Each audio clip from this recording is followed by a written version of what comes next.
Have you ever wondered what transpires in the kingdom of whispers, a realm where secrets are traded like commodities?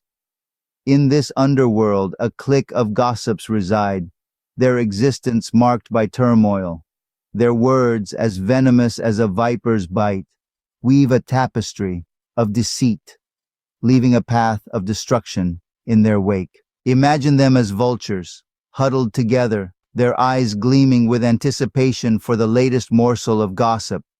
They whisper behind each other's backs, their tongues crafting tales as a weaver might spin threads on a loom. The chaos they create follows them, an unending storm of discord. Yet, in the shadows, unnoticed, an innocent soul stands. Their life, once a canvas of joy and hope, is now marred by the cruel reign of the gossips. Their name tarnished, reputation shattered, a tragic casualty of the lies spun by the gossips. The gossips' words, they strike like a dagger, piercing the heart of the innocent. They twist reality, painting grotesque images that leave scars, indelible and deep on the innocent soul. The pain of these wounds runs deep, a constant reminder of the gossips' venomous tongues. This innocent soul bears the torment in silence, the fear of ridicule chaining their voice.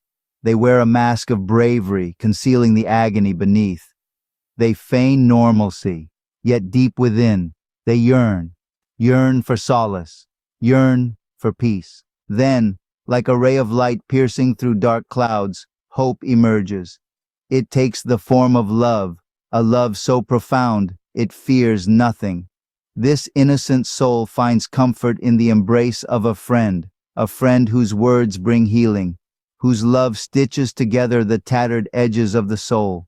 Meanwhile, the gossips, engrossed in their toxic game, fail to see the devastation they've sown. Their web of lies starts to unravel, thread by thread, exposing their true selves, their souls as hollow as their words. The innocent soul, however, ascends, leaving behind the whispers of the gossips. They discover the power of forgiveness, the healing touch of redemption, and stand as a lighthouse of hope, radiating a light that outshines the gossip's shadows. So, here's to the innocent souls, the victims of the gossip's cruel tongues. May they find solace in love, and may the gossips realize the destructive power of their words. Because while words can destroy, love has the power to heal, to mend, and to restore.